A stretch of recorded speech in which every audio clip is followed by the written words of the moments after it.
Welcome back.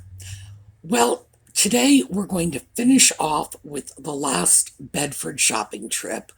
Um, in this one, I bought a few things, but I took advantage of the opportunity to film a few things that I didn't buy because I thought you might like to take a look at them.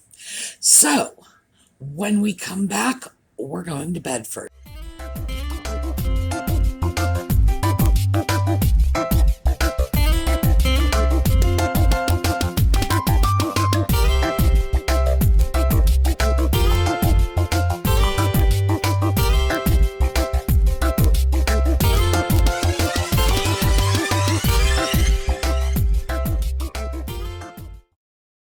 Well, everything in this part of the shopping trip was all done upstairs on the second floor. Ordinarily, that's when I can just prowl through Paul's cubbies and go to town. But this time, because I was in a bit of a crunch for time, and because I had been waylaid by so many goodies on the first floor, I really didn't have much chance to do that. But as usual, I stopped at one of Paul's cubbies. Um, this one was a china cabinet. And as I say, I find it delightful that Paul's cubbies are furniture pieces that are just stuffed full of goodies or a bookcase here or there, and they're all over the place. So let's take a look at the first of the goodies I saw from Paul. Another of Paul's cubbies, let me back up and show you. $9.50. This is a pair, a rooster and a chicken, very much in the style of Royal Copley. I wouldn't be surprised if they are. At $9.50, I'm going to have to think about it a little because I've gone over my $10 price limit twice today already. So if I get that close to it again, I really need to be sure. That chicken and rooster set is really nice. As I say, I believe it's Royal Copley. I'm not sure. It was a nice price, especially for a pair of pieces. And chickens and roosters used to be common decorating features in kitchens, not just country kitchens, but your average American, well, styleless kitchen, because most kitchens really don't have a very distinct style. There are a lot of times you walk into a kitchen and you just stop and say, this kitchen could date from anywhere from 1975 to 2020, and I'm not sure how I would tell the difference. And that's too bad because I think kitchens are rooms that could and should be decorated just like any other room in the house. But I think it's the necessity of appliances and cabinets and the very little control you have over them, combined with the fact that replacing appliances and cabinets can be very, very costly. And in a lot of cases, the cabinetry work especially might be out of the realm of most do-it-yourselfers. So I think people are reluctant to make changes. But one of the things that I will say is paint's cheap. You can always update your kitchen with a little paint.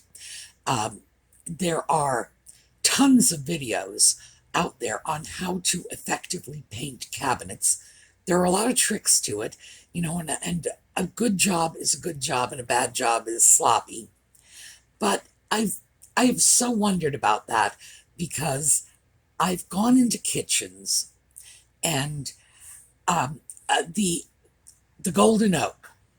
Boy, nothing says 1980s like a golden oak kitchen, especially if it has those brass handles with the porcelain on it, 1980. And changing out the handles is so easy. And of course, oak has not been fashionable for a while for kitchens. It'll come back. Oak always comes back. But for the moment, it's sort of out of style, but so many things you can do. Anyway, it was my little people need to pay more attention to their kitchens digressions. Uh, Roosters and chickens have always been extremely popular kitchen items, and I know people that just they love them. It's not even as if they collect them. It's just that you show the right person a fat, sassy chicken, and they're like, oh, yeah, I love that. So pieces like that are good for resale, especially at a decent price. And if they're good quality, and Royal Copley is good quality. But that was something that was just not going to come home with me because I had gone over my little budget a couple of times, and it just it took a little too much thinking to do it on this. Um, but the next pieces I saw and did pick up were so cheap that I probably should have turned right around and gotten the chicken and rooster to make up for the inexpensive pieces I got next. Here you go. So this is a little booth sandwiched in between some of Paul's booths, and I've gotten a few odds and ends here in the past, but this time my eye caught something a little unusual, and these are old folding fans, vintage, not antique. Here we go. This is what they look like when they're pulled out. And at 50 cents a piece, I'm going to take a chance on them. It's something that I could turn in my Etsy shop for very little money. And in fact, things like this do sell. The truth is, I wouldn't go for it if they were not so very inexpensive, because it's sort of iffy. Paper memorabilia sells very well if it's the right kind. So we're going to take a chance on this. $1.50 for 3 of them. Yep. Well, I love fans, and most of you know I really do love fans. But what I love are celluloid half-cockade fans, especially from the dance halls of the turn of the century. Very, very specific sort of collection. In this case, I grabbed those fans because paper items in really good condition, and these will always have a market. And fans, now these are fans, they are paper items, they are advertising items, they fit into a number of different categories. But fans and fans that are 50 cents a piece, let's not forget that part, will sell. People sometimes like them just as cheap little kitschy items they can stick somewhere in a bookcase, or, you know, as part of another kind of decorating scheme. I see them in bookcases. I see them tucked into little displays of other items. I thought they were worth it just to give it a try, just for the fun of it, just because I can mail out a fan for $3 or $4 will take a fan almost anywhere in the United States, because they'll go out at less than 4 ounces, and they go out in an envelope. All you have to do is stick a little bit of cardboard on either side to make sure they don't get crushed. And I thought, this is something I can just throw into my Etsy shop, blow out very inexpensively, and who knows, people might like it. And if they don't, 50 cents, so what am I worried about? But it was a little bit of a different purchase for me. I have to say, part of it was just kind of an impulse buy. The second floor of Bedford can be warm sometimes, so when I find a fan, it's like, oh yeah. But that was a lark, and I will do some follow-up and let you know how they did, because there are people who specialize in this kind of item and do very, very well. So we'll find out. Next up, this was something that I'm not so sure it was, well, let's just say, not so sure it was the best bargain I found that day. Nevertheless, I liked them, and so I brought them home. Okay, here we have 2 glass refrigerator dishes. The larger one is $10, the smaller one is $6. I am taking these. These go for a lot more than that, especially if, as is the case with these 2, there is no chipping or cracking. So the condition is what's selling me on these. Definitely coming because, as I say, they go for a lot more. Yes, refrigerator dishes. There is a whole market for refrigerator dishes. There are people who love them. There are people who, if you say, why don't you use a little Tupperware, or why don't you use a baggy or plastic container? They're like, no, I want glass in my fridge. Thank you very much. Whole market for these. Some of them have specific patterns that people find desirable. You can sell refrigerator dishes without lids, and they will sell. You can sell the lids separately. They will sell.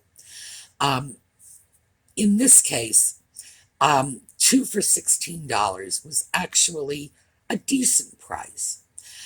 For resale, I don't know, probably just about the point where I might be able to put $1 or $2 on them and make, just teeny tiny profit.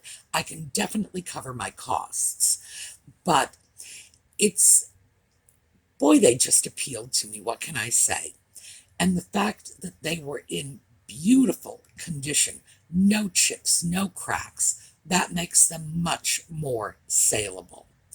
I have been looking more at refrigerator dishes lately. That alone is a hard market. Some of them will not sell for enough to really justify the purchase. The plain glass ones, now these have fruit on the top, so they're not exactly plain, but it's clear glass. They tend not to be the high end of the market. The high end of the market, of course, is jadeite. The jadeite pieces sell for a lot. We're talking dishes like that in jadeite would be $50, $60 a piece, especially in that condition. Clear glass, no, it's going to be much less. But it's something that is probably going to pick up. So this is one of my Criswell predicts moments. Does anybody remember Criswell? Anyway, Criswell predicts.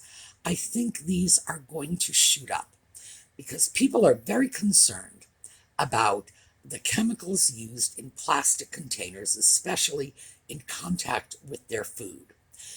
Glass is a good alternative for people who don't want to have to deal with any of the chemicals that might be leaching into their food from plastic containers. And I get that. I really do get that. So much of the world around us is coated in plastic. So much of the plastic comes from overseas where we're not really sure what's in it. Absolutely, I understand that. And I think that it's not just going to be people who are concerned about allergies or who have specific health concerns. I think more and more of your, well, let's just say average, everyday Americans are going to be asking themselves, do I really know what I'm putting into my body when I'm taking the food out of the fridge? So I do think these are items that will increase in price in the reasonably near future. And let's face it, we're seeing grocery prices going up. People when they pay more for their groceries, they tend to be a little pickier about how they store them. So, not a bad deal, just not the best deal of the day. Next up, gorgeous piece. Did not come home with me. Let's take a look. So, one of Paul's cubbies. This cubby is a Hoosier cabinet. And take a look at this. This is an Imari style platter. Okay, here's my hand. So we are almost certainly looking at 18 to 20 inches. $20. It is not coming home with me. Shipping on this would be, it would be extortionate. But I have to say, it is a great piece. So if any of you are in the area and looking for a really impressive piece of Imari, here's where you're going to find it. That platter was just huge. This was probably at least 18 inches, maybe 20. Beautiful. And of course, it was in one of Paul's Hoosier cabinets. As I say, he uses everything for display purposes. Lovely piece. Now, to just get into the specifics about why I wouldn't purchase a piece like that. For a piece that's about 20 inches, I would probably have to get a special box for it because I do not ordinarily keep boxes that big. The post office will give you free priority mail boxes, but the widest I think you can get is about 11 or 12 inches. So it would necessitate a special box, which would have to be purchased. A lot of packing materials because this is a plate, and the larger the item, the more carefully you have to pack, simply because the more likely it is that postal workers will stack other things on it. When you have a little tiny 4-inch by 4-inch box, that's probably going to go on the top of the stack. Something larger is probably going to go on the bottom. So a box, more packing, and then the weight of the platter alone is going to contribute. So when you look at a plate like that, $20, you're probably going to have to plan on at least $4 for shipping materials. So now we're at 24. And then when you look at the fact that your fees are based on the total price, including shipping, you're probably looking at a fee of $2 to $3. Now we're at 27. And then your buyer, well, either you're going to have to pay shipping or your buyer's going to have to. That's going to be another $10, 37. So you can see you can easily hit $40 just in your costs. And that's before you factor in any profit margin at all. This is your break-even cost. So unless you think you're easily going to be able to get $50 for the piece, you need to rethink that. Now, I don't know. I don't know whether or not someone would pay $50 for it. I know I would not. It's a nice piece. It's a big piece. If I wanted an Imari platter for myself at $20, yes, that would have been a great deal, and that would have come home with me in a heartbeat. But for resale, I would consider it if it were a piece with comparable quality, comparable beauty, comparable style, comparable saleability at the same price if it were smaller and easier to ship. So shipping has to always be a factor in what you're thinking when you buy something. It's just that simple. It's unfortunate, but it is a fact of life. Meantime, it was a lovely piece. And all I can say is if any of you are in the area and you like Imari pieces, oh yeah, stop in at Bedford and grab that because it is a good buy for $20. I'm just not sure it's a good buy for $50, which is about what you'd have to charge for resale. All right, next up, this was a small and easily shippable piece, exactly what the last piece was not. Here you go. So as you can tell from the contents of that shelf, we are back at the pig booth once again. And this is what's coming home with me. This is a small milk glass butter dish, $5. I think it's extremely cute. It's very simple, but pieces like this are popular. I have been getting questions in my Etsy shop lately about butter dishes. People are interested in butter dishes. I don't do a lot with milk glass. Milk glass is one of those things. Some types of milk glass are very collectible, very valuable. Other types are not. In general, milk glass is something that doesn't really appeal too much to me personally. There are a lot of kinds of glassware I like, but milk glass, my mother liked milk glass, and I think that's where my sort of skittishness about it comes from. Just reminds me of Mom's milk glass.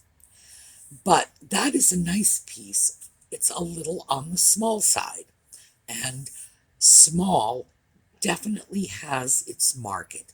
Not everyone wants a massive butter dish. A lot of people like something small that's easy to store in the fridge, pull out to the table. And I thought, this one might actually do okay. At $5, I can put a low enough price on it so that I wouldn't discourage people from buying it. But because I have been getting a lot of those butter dish questions, I thought, why not? Let's give it a try. The next piece, unlike milk glass, is something that I do like and collect. Celluloid in the tortoiseshell pattern. Here you go. Okay, over here in the jewelry. I don't ordinarily do much with jewelry, but what we have here is a tortoiseshell celluloid cuff bracelet. No idea how old it is, but celluloid, and in particular tortoiseshell celluloid, is popular. So for $2, yes. I have no idea when this bracelet dates from. None. And it does look a little small to me. So I imagine it's probably going to have to go to somebody with a tiny wrist, but the world's full of people with tiny wrists. That piece is, well, for one thing, those cuff bracelets have been stylish for, 80 years? And tortoiseshell celluloid is just plain pretty. At $2, how could I say no? Again, I'm out of my general category of sales items. Usually I stick with small porcelains, not so much jewelry. But in this particular case, it just caught my eye and said, you know what? I bet it'll catch somebody else's eye. And as I say, for $2, how can you go wrong? My goodness. So it's a pretty piece. That's going to end up going into my Etsy shop. We'll see how it does. I'm probably going to have to put a whole bunch of new categories in there just to accommodate the strange, different stuff I got on this last trip. But also, I really feel like I need to break out of my patterns so that I can show you some other stuff. Not everybody likes the same things I deal in. I know what my buyers like. Your buyers might like something different. So it behooves me to step out of that narrow channel that I'm into and start taking a look at things that other people might be interested in that might be the backbone of their resale business. For example, jewelry, milk glass, etc. Fans. We got the paper memorabilia in there too. So again, taking a chance, going to throw it in. But If the price is low enough, you can always afford to take an occasional chance. So, we go from jumping into the strange waters of jewelry and milk glass to right back home to Mama's back alley with Chinese porcelain. Here you go. Well, we have some rose medallion on this shelf. A pair of vases, $55. Let's turn this. It's actually rose canton, even though they're marked rose medallion. Pair of vases, $55. Not a bad price, but I've gone over budget so many times today. Not happening.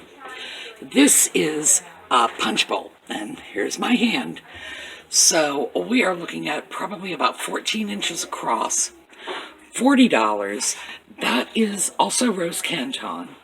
A more modern piece, and it's marked not for food use. So, I'm wondering what one does with a punch bowl one cannot put punch in. In any case, these are staying. Maybe I will see them here later. Who knows? If it's meant to come home with me, it'll be here when I come back. Well, those pieces were marked rose medallion. They were not. The bowl was rose canton. I would have to say that the vases I would call famille rose. If I had them and I was offering them for sale and I was listing them, I would list them as famille rose / rose canton because they had some rose canton elements, but overall I would say no, famille rose. Interesting pieces. The bowl was modern, as I said. It says not for food use. And I do want to mention that because you do see this quite often. They stamped not for food use for anything that had metal in the glazes. A lot of these paints had iron oxide in the reds. There are some pieces that I've seen that have so much iron oxide in it, I might say no, I wouldn't take a chance. But in general, it probably really is perfectly safe for food. It was just a requirement, and they stamped it on everything. It's not based on the actual amount of iron oxide, and in fact, I've seen it stamped on things that I'm pretty sure didn't have iron oxide in the glazes. Sometimes people just did that to be on the safe side. A piece like that one, would I hesitate to put food in it? No, I wouldn't. Rose medallion, rose canton, famille rose, these pieces have been in use literally for centuries, and they've been safely used as dinnerware, and people's fingers and toes aren't falling off because of it. So I don't have a concern about antique pieces. I really don't. Sometimes I think people just get carried away with these little caveats they put on everything. I realize it's a good thing, but there's quite a difference between a toddler picking lead paint off the wall and metal in a glaze on a piece of porcelain. So, I'm not arguing with government requirements. I'm just saying that for me, I wouldn't get my panties all in a bunch over something like this. There are probably many, many more dangerous things that I come into contact with every day in the environment, than a glazed piece of porcelain. But having said that, newer pieces are the ones that are marked with not for food use. The older pieces were not marked like that. There was no such requirement. So that's an easy way to date some of these pieces. Beautiful bowl. If you wanted it for display, great. The price I would say is high for a bowl of that age. It's a good size. It was at least 14 inches. That's a good sized bowl. I have to tell you, I think for $40, I could probably find something a little older and probably in general a little nicer. Not that there was anything wrong with that, but I think I could find something a little older, a little nicer for that same $40. So if I were buying something for myself, that would not be it. The vases were nice. $55 for the pair. Again, I think it's on the high side. I don't believe they are very old either. I think they are a little older than the bowl, but not by much. It's interesting because I like seeing pieces like this. I like the fact that they are large pieces. Yeah, that's really, really nice. You don't see, because the vases had to be at least 10, 12 inches tall. You don't see a lot of pieces that large kicking around these days. But again, the lack of age would be a problem for me. But they were pretty. And if the prices had been lower, I would absolutely have considered taking them home, not for myself, not for my own collection. I want something a bit older. But for resale, yes. But the prices would have had to have been cut in half, frankly. At half the price, I would have taken them both. But at the price they were at, no, just a little too high. I think they're going to stay there for a while. And who knows, if they stay there long enough, the dealer might realize that they are overpriced for the market and bring them down. We'll see. As I said when I was filming, if they were meant to come home with me, they'll still be there. All right, so that finishes up, finally, at long last, the last Bedford trip. So, and I'm not sure where I'm going next week. I haven't given it any thought yet, but we will go somewhere. We will find some goodies. All right. Meantime, have a terrific day. I will see you all tomorrow. It's Project Sunday, and we do, in fact, have some projects for you. All right. Have a terrific day.